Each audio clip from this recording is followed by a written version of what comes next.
Bapak Saudara, judul khotbah hari ini adalah apa kata orang atau apa kata Tuhan. Tadi pagi kita baca di grup Bapak Saudara, ada yang tahu ayatnya yang tadi pagi di grup?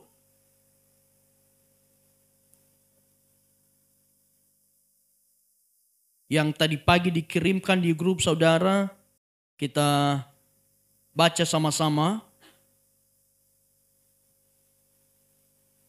Galatia 5 ayat pertama. 3, 2, ya. Supaya kita sungguh-sungguh merdeka. Siapa? Kristus telah memerdekakan kita.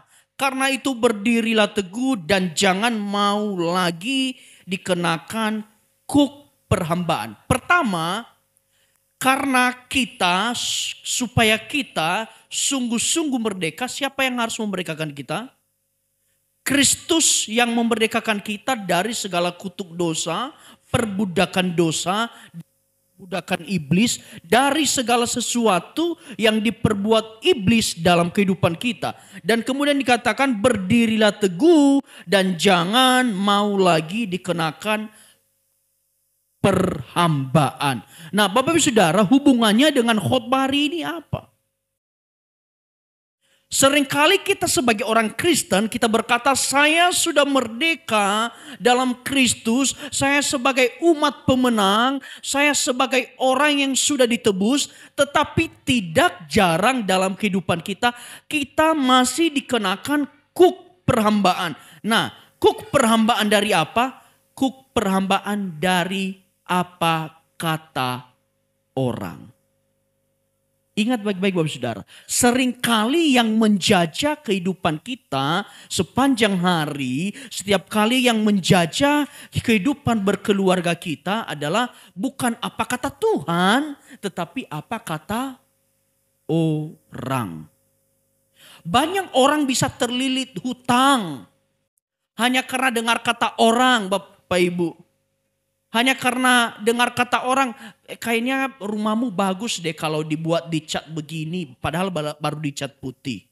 Kemudian ada orang lewat, dia bilang, bagus deh kalau dicat warna gold, pasti lebih bagus lagi. Dan kemudian karena dengar kata orang, nggak punya uang, terpaksa pinjol untuk bisa beli cat. Atau apalagi kita sudah pakai baju bagus-bagus hari ini Bapak Saudara, semua rata-rata merah putih, saya juga merah putih. Bukan hanya baju merah putih, sepatu pun merah putih. Sombong dulu. Ya. Bapak Saudara, kita sudah bagus-bagus versi terbaik kita dan kemudian ada orang yang ngomong, itu sepatu, itu baju kurang cocok loh di kamu. Dan kita sekarang setelah itu mulai merasa tidak nyaman. Aduh gak cocok ya. Tapi tadi padahal setelah saya lihat cermin bagus-bagus aja. Bapak Saudara, tidak jarang kehidupan kita terjajah. Kehidupan kita setiap hari menderita hanya gara-gara apa kata orang. Benar apa benar? Bapak Saudara, hati-hati. Jangan biarkan hidupmu terjajah hanya karena apa kata orang. Keluarga bisa hancur kalau istri cuma dengar kata orang. Kalau suami dengar kata orang. Gereja bisa hancur kalau semua gembalanya, jemaatnya dengar apa kata orang. Hubungan persahabatan bisa hancur hanya kalau dengar kata orang. Bapak Saudara, kenapa sih masih ada yang mau dengar kata orang daripada dengar kata Tuhan? Lebih enak mana dengar kata Tuhan atau dengar kata orang? Sekali lagi, lebih enak mana dengar apa kata orang atau dengar apa kata Tuhan? Nah, sekarang saya tanya lagi, kenapa masih banyak orang yang lebih dengar kata orang? Kenapa? Karena satu Bapak Saudara, ada orang-orang yang haus pengakuan validasi. Dengar kata orang oleh karena dia haus mendengar pengakuan dari orang lain. Dia haus mendengar, kamu itu modis loh, kamu itu stylish loh. Akhirnya apa? Nggak peduli, yang penting beli baju baru, beli beli sepatu baru, beli ini baru, beli semuanya serba baru. Yang penting jangan sampai hilang kata kamu itu modis, kamu itu kekinian banget. Hanya ingin mendapatkan pengakuan itu, tidak sedikit orang akhirnya tidak tahu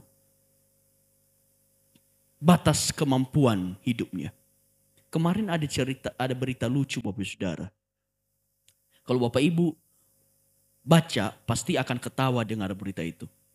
Seorang wanita ditemukan meninggal di dalam kos dalam keadaan glowing.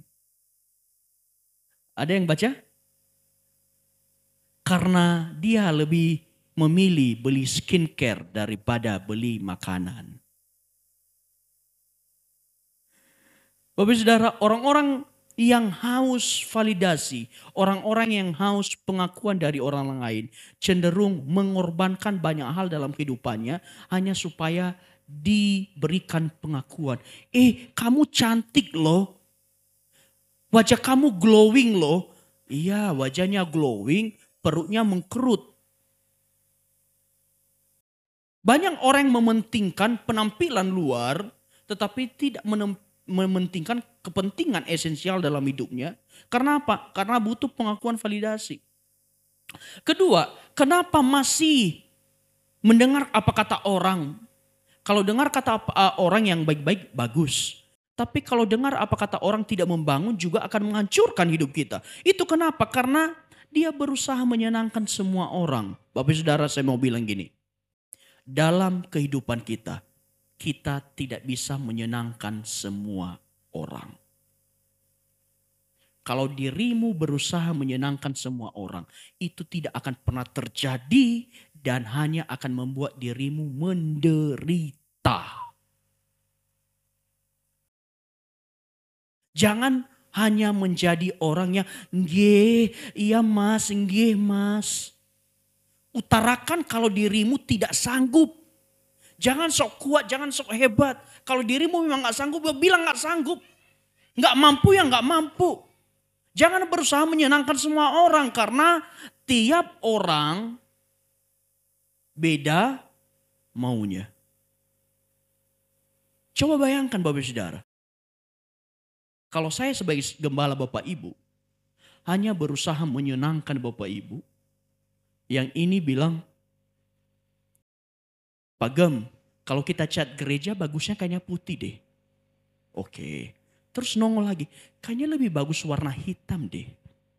Nongol satu lagi, lebih bagus warna emas deh. Akhirnya cat gereja dilakukan dan akhirnya belang-belang ada di sini hitam, ada putih, ada emas, di sini ada pink. Kenapa? Berusaha menyenangkan semua jemaat. Biar kalau jemaat tanya, mana yang warna emasnya? Oh yang itu. Tapi apakah indah dipandang? Tidak. Dalam hidupmu juga, engkau gak bisa menyenangkan semua orang. Tetapi paling aman dalam hidup ini adalah kita menyenangkan Tuhan. Gak peduli orang senang atau tidak senang. Yang penting kita senangkan Tuhan dalam hidup kita.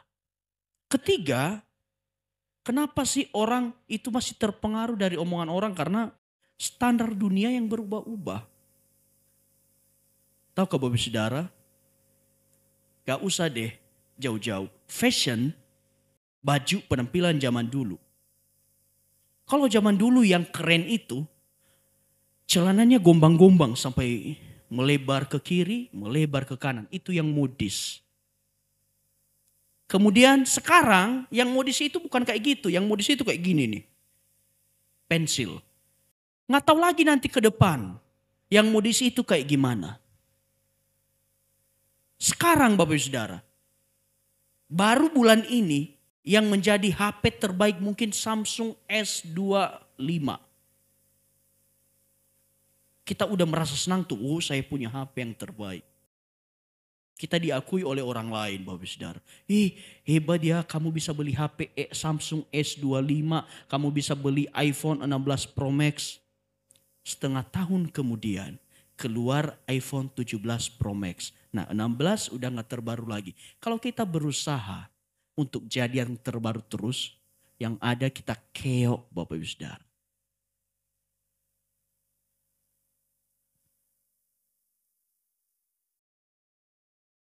Saya beli motor PCX 160. Belum lama setelah itu 6 bulan kayaknya keluar faceliftnya. 6 bulan kemudian keluar all new-nya lagi. Bapak Ibu Saudara, kalau Anda mengikuti tren tanpa henti, kamu pasti menderita. Kalau kamu mendengar apa yang baik di mata orang saja, kamu akan menderita mengikuti semuanya itu. Nah, Bapak Ibu Saudara, di Galatia 1 ayat 10 kita baca sama-sama 3-2 ayat.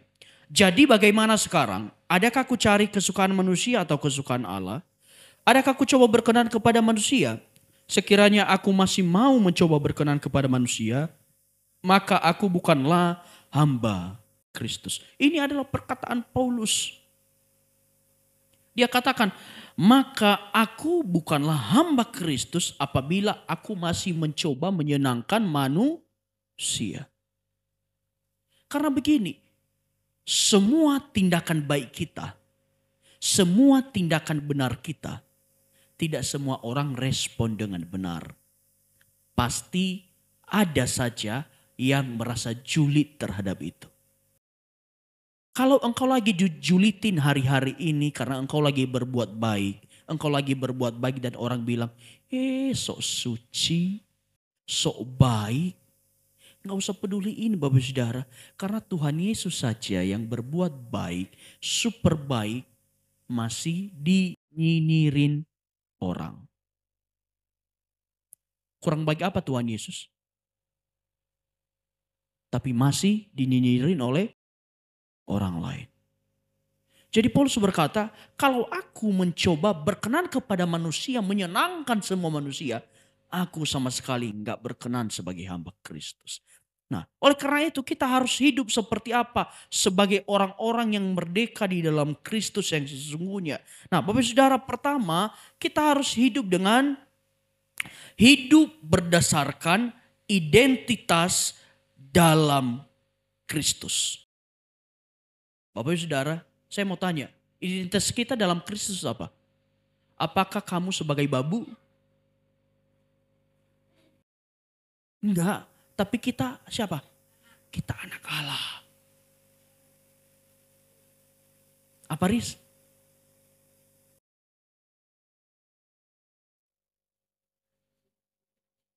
Kamu bukannya babu iblis.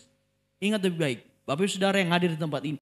Kamu bukan jongosnya iblis, kamu bukannya babunya iblis, tapi kamu adalah anak-anak Allah. Anak-anak Kristus yang kekasih. Itu identitasmu Bapak Saudara. 2 Korintus 5:17 dikatakan begini. Jadi siapa yang ada di dalam Kristus adalah ciptaan yang baru, yang lama sudah berlalu, sesungguhnya yang baru sudah datang. Kalau dulu kamu orangnya jahat, kalau kamu dulu orangnya suka nipu, kalau kamu dulunya orang gak benar hidupnya, itu dulu.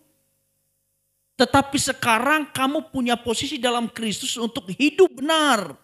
Dan orang lain tidak punya hak menghakimi masa lalumu, sebab Tuhan saja yang mempunyai langit dan bumi mengampuni segala pelanggaranmu. Jadi jangan merasa terintimidasi kalau ada yang ngomong, dulu penjahat sekarang sosokan ke gereja. Biarin, dulu memang saya jahat, tapi sekarang saya anak-anak Allah yang luar biasa. Masalah buat lo.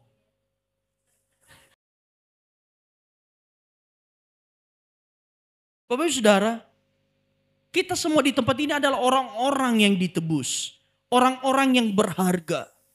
Kalau ada orang yang menganggap kita tidak berguna, kalau ada orang yang menganggap kita tidak ada nilainya, biarin saja. Sebagai Kristus, saya adalah anak Allah yang berharga. Buktinya dia mati di kayu salib hanya untuk menebus saya. Tidak berhargakah saya? Tentu berharga sekali. Jadi jangan biarkan orang lain merendahkan dirimu. Dan engkau terpengaruh dan engkau mulai berkata, oh iya ya, Saya ini memang gak ada gunanya. Gak usahlah bertobat, pastilah aku ini binasa. Tidak. Engkau adalah anak-anak Allah yang kekasih. Dia rela mati di kayu salib karena engkau berharga. Amin. Itulah identitas baru.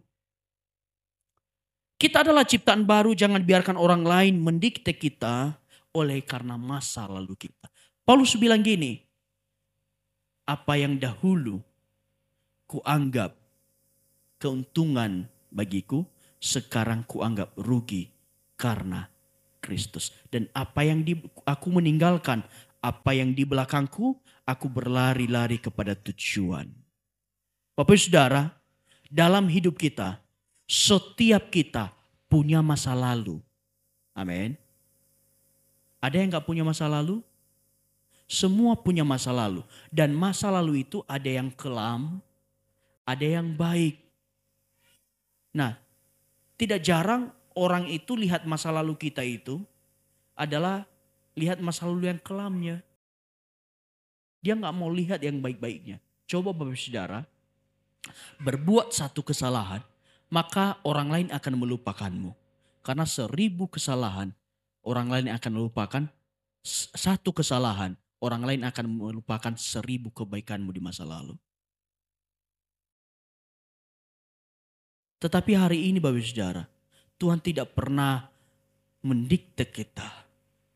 Oleh karena masa lalu kita seburuk apa. Tetapi Tuhan mau merangkul kita. Anak bungsu yang menghamburkan semua kepunyaannya. Tetapi ketika dia mau kembali, dia tetap diterima oleh Bapaknya. Begitu juga dengan kita. Kita punya masa lalu yang mungkin begitu hitam, begitu gelap. Tetapi Tuhan tetap menyambut kita. Jadi jangan pernah bangga Bapak Saudara bilang gini. Aku ini loh, dulu mantan singer, mantan WL aku ini loh. Bapak Saudara, lebih baik engkau mantan penjahat, sekarang ikut Tuhan, daripada engkau mantan pendeta sekarang tinggalkan Tuhan. Lebih baik engkau mantan orang jahat, sekarang jadi orang Kristen yang sungguh-sungguh, daripada engkau adalah mantan orang Kristen yang sekarang tinggalkan Tuhan. Karena masa lalumu bukan itu yang Tuhan lihat. Tetapi yang mau Tuhan lihat adalah masa depanmu. Pada saat engkau mulai bersama-sama dengan Tuhan. Amin. Kita anak-anak Allah yang dikasihi. Meskipun dunia menolak dan merendahkan kita. Daud bilang gini. Ayah ibuku menolak aku. Tetapi Allah menyambut aku. Jadi kalau kita merasa tertolak. Kalau kita merasa tertolak oleh orang tua kita. Kita merasa tertolak oleh lingkungan kita. Jangan sedih karena Allah tetap menyambut kehadiran kita. Amin. Kemudian Bapak Saudara. Jangan biarkan suara orang lain lebih keras dari suara Tuhan tentang dirimu. Tuhan bilang apa? Karena engkau berharga maka aku berikan bangsa-bangsa sebagai ganti nyawamu. Jadi hari ini Bapak Saudara kita harus paham, kita harus sadari bahwa identitas kita bukanlah jongosnya iblis, identitas kita bukannya babunya iblis, identitas kita bukannya jongosnya dosa, tetapi identitas kita adalah hamba-hamba kebenaran, anak-anak Allah yang kekasih. Itu identitas kita. Setiap kita pergi di mana saja, kita pakai identitas itu. Anak-anak Allah. Anak-anak terang. Anak-anak kebenaran. Karena identitas kita akan menentukan tindakan kita seperti apa. Bangsa Indonesia sudah merdeka. Identitas itu dipegang Bapak Ibu Saudara. Sehingga sekarang kita bebas mau berbuat apa saja. Kita bebas mau bertindak apa saja walaupun memang Bapak Saudara ada hukum yang mengatur. Tetapi kita bebas mempunyai hak milik, hak hidup dijamin oleh undang-undang. Jadi sekali-sekali jangan sampai buat penilaian perkataan orang lain mengecilkan Kristus di dalam dirimu. Amin. Yang kedua, Bapak Saudara, hidup berdasarkan kebenaran firman, bukan opini. Bapak Saudara, begini. Kalau kita dengar opini, opini itu berbeda-beda. Di Nias aturannya berbeda. Di sini aturannya berbeda. Di seberang sana aturannya berbeda.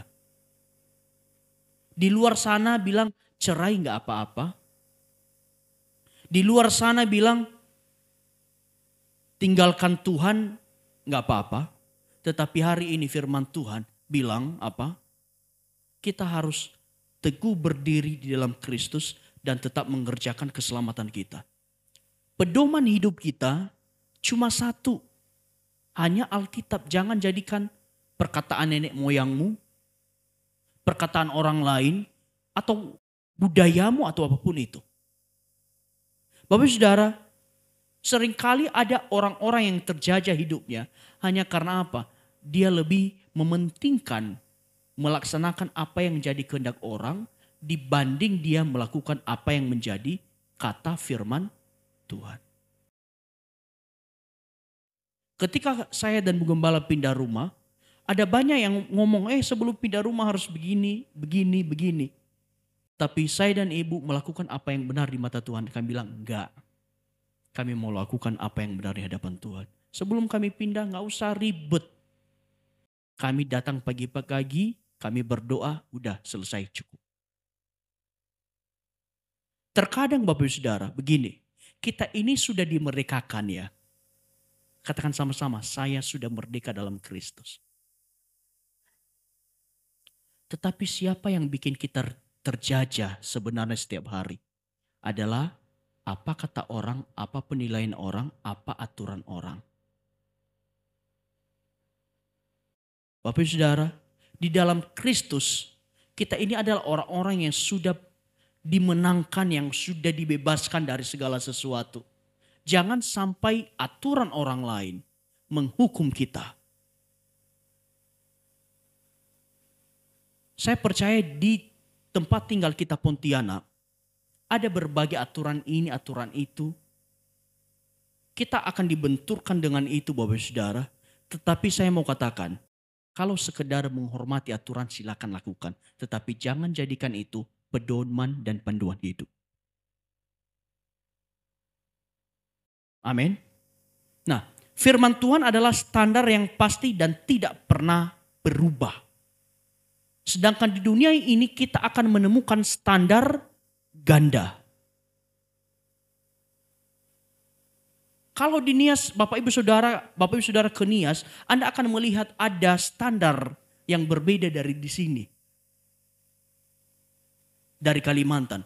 Kalau Anda ke Jakarta, Anda akan melihat standar yang berbeda. Tetapi sebagai anak-anak Tuhan yang kekasih, standar yang kita pegang teguh adalah firman Tuhan. Tidak ada yang lain. Opini manusia itu bisa salah. Tetapi opini manusia Indonesia bisa salah, syarat kepentingan dan dipengaruhi dosa kepentingan. Tetapi aturan yang diberikan Tuhan lewat firman Tuhan adalah standar yang pasti dan tidak ada kepentingan sama sekali di dalamnya. Kemudian Bapak Saudara, firman Tuhan harus jadi patokan yang membentuk karakter kita dan arah hidup kita, bukan penilaian orang lain. Saya mengatakan kepada Bapak Ibu, jadikan Alkitab sebagai patokan hidup satu-satunya. Gak ada yang lain. Kalau pernikahan di Nias itu punya aturan yang berbeda dan biayanya cukup mahal. Di Batak juga begitu. Tetapi ada juga suku-suku tertentu yang pernikahannya sederhana, yang pernikahannya mungkin cukup hanya keluarga aja kumpul, diadakan syukuran kecil-kecilan. Kalau kita mau ikut apa kata dunia, Bapak Ibu Saudara, maka kita akan pusing. Tetapi apa kata firman Tuhan? Bapak Ibu Saudara, pesta besar-besaran sebenarnya bukan apa yang dikatakan firman Tuhan. Tetapi kalau Anda punya uang, silakan marpesta yang memuliakan Tuhan, silakan berkati orang lain. Tetapi kalau tidak sanggup, jangan ikut marpesta besar-besaran. Itu hanya nanti akan menimbulkan utang piutang. Di firman Tuhan gak ada tuh yang bilang pernikahan harus pesta besar. Di firman Tuhan gak ada pernikahan itu harus pesta besar. Pernikahan itu ditentukan hanya di hadapan Tuhan, udah sah suami istri. Tetapi aturan budaya kita ada yang harus begini, harus begitu, harus begini, harus begitu. Saya tidak tentang budaya itu, tetapi kalau punya uang silakan lakukan. Kalau nggak punya, lakukan sesederhana mungkin. Masa bodoh dengan apa kata orang. Karena mereka nggak ikut nyicil nanti apa yang kau bayar. Saya nikah sama Bu Gembala, Bapak Saudara. Bu Gembala bilang ke saya, cuma sehari kita jadi ratu dan raja. Tapi berat juga efeknya ya.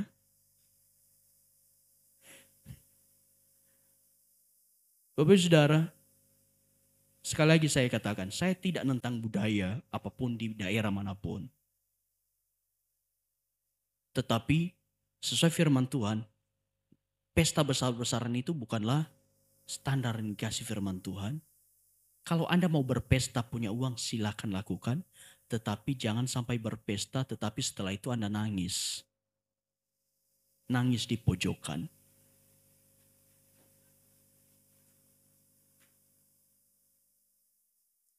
Bapak Ibu, makanya saya pernah bilang ke Juang, kalau mau nikah, gak usah repot. Dengan uang seminim mungkin, itu gereja ada, kita laksanakan di gereja. Catering tinggal minta 45 juta jadi 15 juta pernikahan jalan. Itu masih mahal Bapak Ibu. Kita gak perlu dangdutan, musik udah ada lengkap sudah. Makanya saya juga mau bilang ke jemaat, Bapak Ibu yang punya anak, kalau mau nikah gak usah repot-repot, kita nikahkan di gereja saja. Setuju? Daripada nikah mahal-mahal,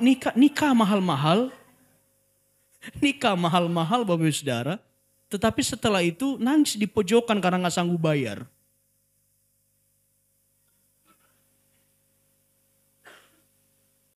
Kami baru lulus kuliah saya dan istri. Kami menikah di usia yang cukup muda dan kami belum punya penghasilan tetap.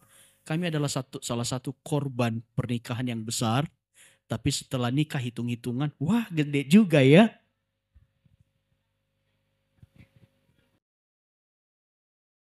Bapak Saudara, saya mau katakan begini. Standar hidup kita orang Kristen adalah firman Tuhan. Anda mau berpesta silakan sesuai kemampuan. Kalau nggak mampu, lakukan sesederhana mungkin. Sesuai firman Tuhan itu yang penting. Amin. Juga kalau tahun baru, nggak usah repot beli stoples baru Bapak Saudara. Biasanya ibu-ibu repot beli stoples baru. Padahal stoples lama masih ada bah. Tapi dia mikir gini, nanti orang bilang stoples lama masih dipakai. Ya gak apa-apa karena masih bisa dipakai. Gak apa-apa pakai aja stoples lama 2 tahun lalu, 3 tahun lalu. Yang penting masih bisa dipakai. Jangan gengsi. Kadang orang menderita karena apa? Mikir gengsi. Kadang keluarga hidup orang itu menderita terjajah karena apa? Karena gengsi. Tetapi hiduplah sesuai apa yang dibilang Tuhan.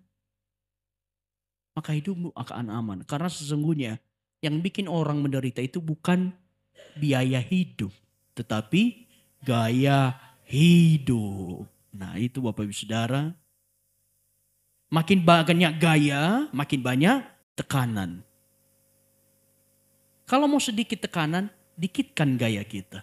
Amin. Ya. Kayak gereja kita nggak apa-apa, nggak bergaya, belum dicat, oh nggak apa-apa. Daripada kita minjam sini, minjam sana, aduh Tuhan marah nanti. Nah ketiga, Bapak Saudara, dalam hidup ini kejarlah hidup untuk menyenangkan Tuhan. Tadi saya katakan, menyenangkan 1000 kepala itu susah. Tapi menyenangkan satu saja Tuhan itu cukup. Amin. Kolose 3:23, apapun juga yang kamu perbuat, apapun itu, engkau bekerja, engkau sales, engkau ini, engkau itu, engkau guru. Tuhan bilang gini, perbuatlah dengan segenap hatimu seperti untuk Tuhan dan bukan engkau untuk manusia. Kalau engkau lagi ngajar, lakukanlah itu sebagai alat untuk memuliakan Tuhan. Kalau engkau lagi bekerja mencangkul, engkau lagi memasak, engkau lagi ini, engkau lagi itu, lakukan itu semuanya untuk Tuhan. Bukan untuk menyenangkan manusia. Ingat baik-baik Bapak Saudara. Pekerjaanmu bukan untuk menyenangkan bosmu. Karena kalau engkau berusaha menyenangkan bosmu, engkau pasti stres.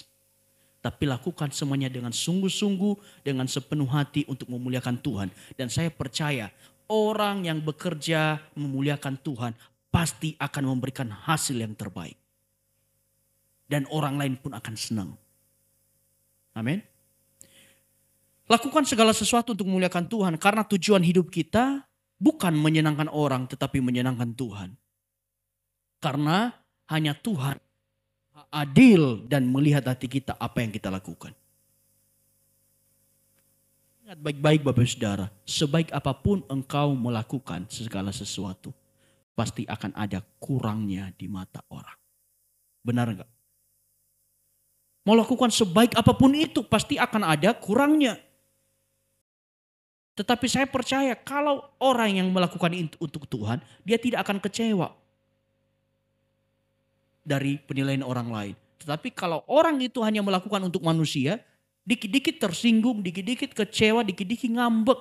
Karena apa? Dia melakukan itu bukan untuk Tuhan, dia lakukan itu untuk manusia. Tapi saya percaya orang yang melakukan segala sesuatu untuk Tuhan, yang penting kasih yang terbaik, dia gak akan patah arang kalau orang nilai dan kasih penilaian buruk dan gak puas. Amin. Dan yang terakhir Bapak Saudara,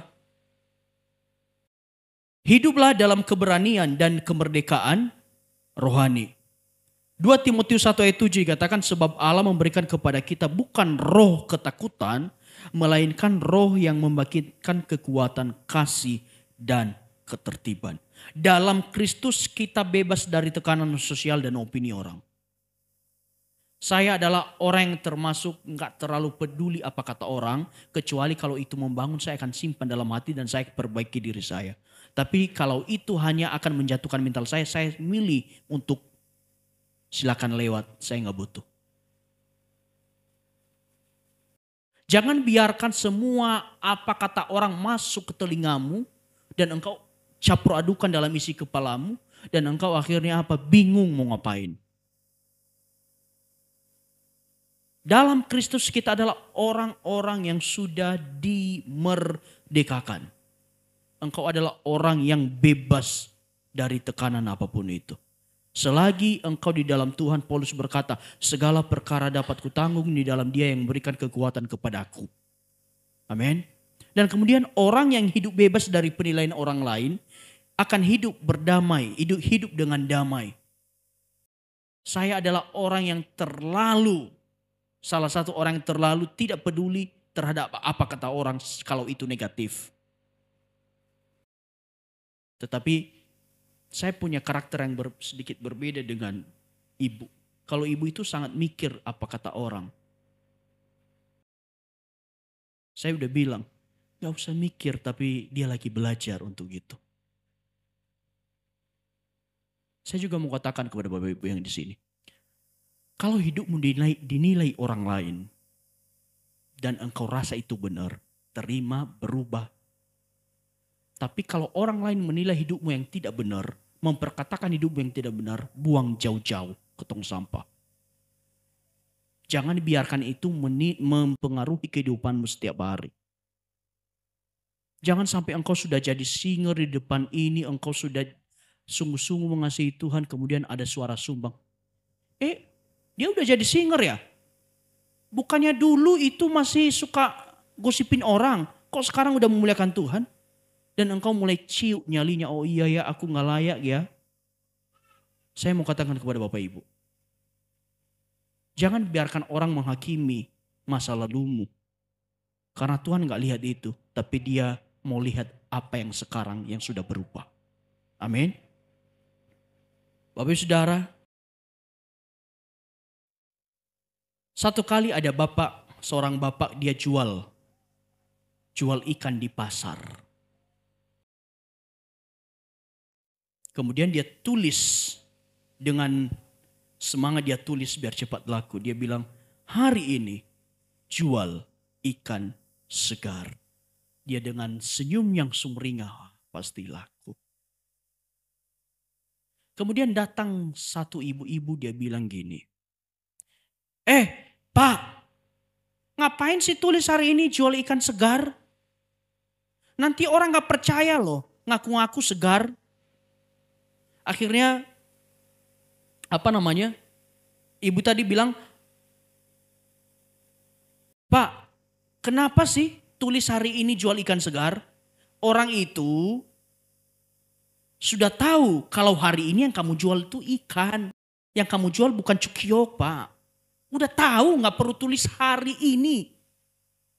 Akhirnya dia mulai mikir, ya juga ya, kan bukan hanya hari ini saja saya jual ikan segar, tapi besok, lusa pasti ikan segar. Akhirnya dia hapus kata hari ini. Akhirnya dia tulis jual ikan segar. Tidak lama kemudian ada orang datang lagi. Pak, ngapain tulis jual ikan segar? Bukannya orang sudah tahu yang Bapak jual itu ikan. Dan kemudian dia galau lagi. Dan akhirnya dia tulis jual segar. Kemudian datang lagi orang lain. Pak, ngapain sih jual segar? Kalau Bapak bilang jual segar, nanti orang bilang Bapak itu bohong. Sampai kasih tulis segar biar orang percaya. Akhirnya bilang iya juga ya. Akhirnya tertinggal kata jual. Datang lagi satu ibu, dia bilang, Pak, kalau kamu sudah di pasar, orang itu sudah tahu kamu pasti jual, bukan lagi bagi-bagi. Ngapain tulis jual? Akhirnya dia lepasin pelangnya, nggak ada lagi. Tidak lama kemudian satu ibu datang lagi, Pak, tulis dong kalau dijual, kita bisa tertipu dikira bagi-bagi. Akhirnya dia pusing dan dia ambil lagi harus ini jual ikan segar. Akhirnya dia bukan fokus jual ikan, dia fokus nulis tulisan tag, hari ini jual ikan segar, hari ini jual. Dan akhirnya apa yang terjadi? Dia bukan fokus jual ikan. Dia lagi fokus dengerin orang hanya gara-gara tulisan hari ini jual ikan segar. Nggak cukup di situ, saudara. Ada satu contoh lagi. Ada bapak dan ibu punya satu keledai. Mereka berdua naik keledai itu, romantis ya. Romantis mereka naik. Kemudian ada yang bilang, bakal mati deh itu keledai. Akhirnya mereka dengar. Akhirnya dia bilang ke istrinya, Ma, turun. Gak enak dibilang orang, ini mati keledai nanti. Istrinya jalan, suaminya naik keledai. Orang lagi ngomong, dasar laki-laki gak sayang istri. Akhirnya suaminya kena mental. Dia ganti. Ya udah mah, daripada dibilang nanti saya gak sayang istri, kamu naik deh, saya turun. Turunlah dia dan naik istrinya. Muncul lagi. Laki-laki takut istri. Suami takut istri. Akhirnya karena panas kepalanya. Hei, turun.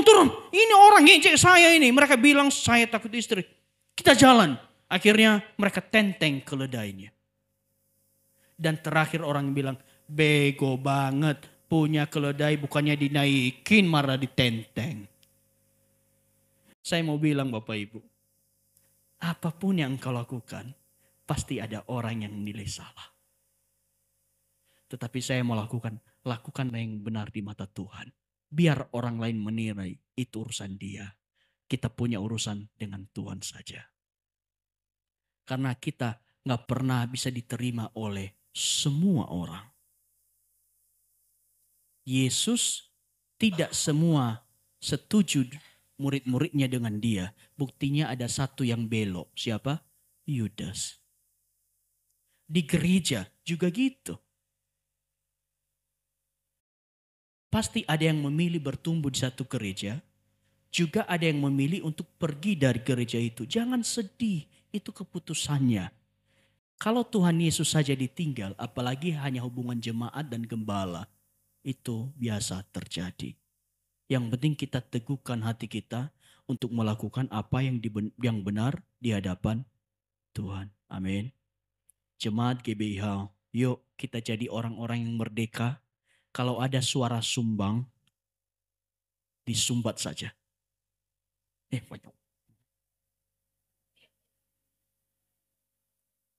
Tapi kan gak mungkin Bapak Ibu Saudara. Ini bunyi sumbat.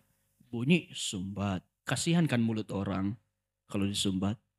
Ya udah, 2 tangan tutup. Jadilah orang-orang yang merdeka dalam Kristus. Yang hidupnya tidak dijajah apa kata orang. Karena iblis bisa menyamar, menilai hidupmu lewat perkataan orang lain. Amin. Nah, Bapak Ibu Saudara, mari kita renungkan dalam hidup kita. Apakah saya lebih peduli pendapat orang atau pendapat Tuhan tentang hidup saya? Dalam kita menjalani kehidupan kita sehari-hari, kita itu sedang menjalankan apa kata orang atau apa kata Tuhan sih? Kita itu pada saat melayani Tuhan, kita itu sedang melayani Tuhan atau sebenarnya kita sedang melayani jadwal yang diberikan gembala? Kita harus sungguh-sungguh mengerti hal ini. Kalau engkau seorang pelayan dan engkau sedang melayani jadwal, engkau pasti akan mudah tersinggung. Engkau pasti akan mudah lemah. Engkau pasti akan mudah berkata, ya sudahlah. Tetapi kalau engkau melakukan segala sesuatu untuk Tuhan, apapun yang terjadi, badai pelayanan terjadi, engkau selalu akan berkata, saya tetap berdiri di sini dengan Tuhan. Amin. Kedua, mari kita latih telinga rohani kita untuk lebih peka mendengar suara Tuhan daripada kritik manusia. Dekat dengan hati Tuhan, baca firman Tuhan sehingga engkau bisa ngerti. Bapak Ibu Saudara, dulu mama saya bilang ke saya gini, kalau berteman jangan terlalu dekat dengan orang lain. Karena pada saat yang sama, kalau dia tidak siap, dia akan mengetahui apapun yang menjadi kelemahanmu, apapun yang menjadi kelebihanmu. Dan kalau dia tidak siap, dia akan pakai itu untuk menghancurkanmu. Ternyata di firman Tuhan di Amsal dikatakan gini, jangan sering-sering berkunjung ke rumah siapa? Ke rumah saudara. Jangan merasa nyaman, oh dikasih makan nanti. Kalau engkau ke rumah saudara selalu dikasih makan, jangan terlalu merasa nyaman. Bisa-bisa dia bilang, datang terus nih orang.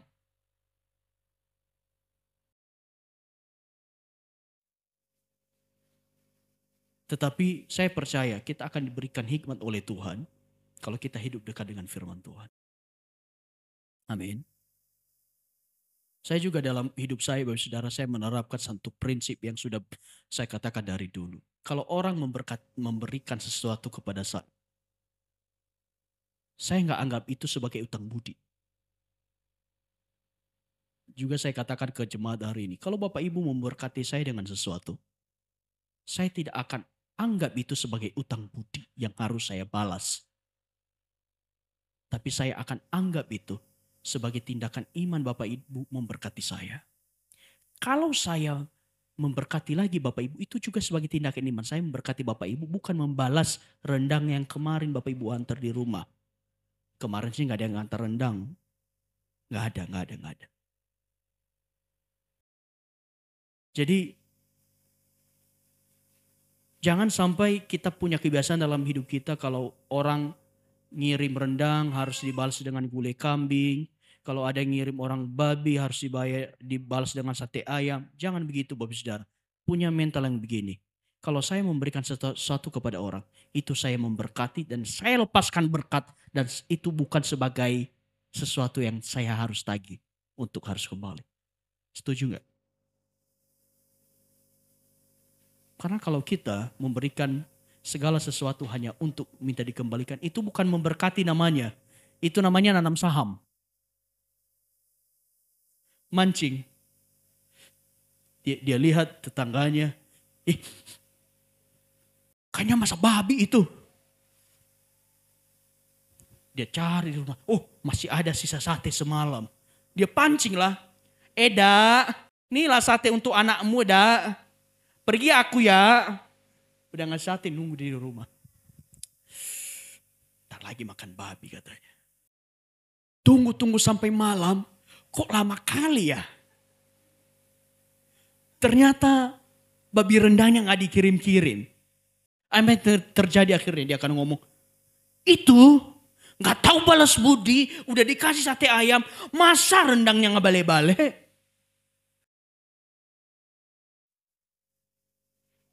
Ini satu prinsip yang mau saya jemaat Ahau pegang selalu. Kalau engkau memberikan sesuatu ke orang lain, bukan untuk engkau minta kembali, tapi itu tindakan iman engkau memberkati. Karena engkau diberkati Tuhan, engkau harus memberkati. Kalau engkau mau nagih, bayangkan gimana ya kalau Tuhan tagih biaya nafas saya ya, berapa ya? Tuhan itu pada saat ngasih gak pernah nagih. Begitu juga dengan kita. Hendaklah kita menjadi orang yang selalu memberkati orang lain tanpa ada udang di balik bakwan. Amin. Mari bangkit berdiri Bapak Ibu Saudara. Jadilah orang-orang merdeka dalam Kristus yang sudah menjadi manusia baru yang luar biasa. Amin.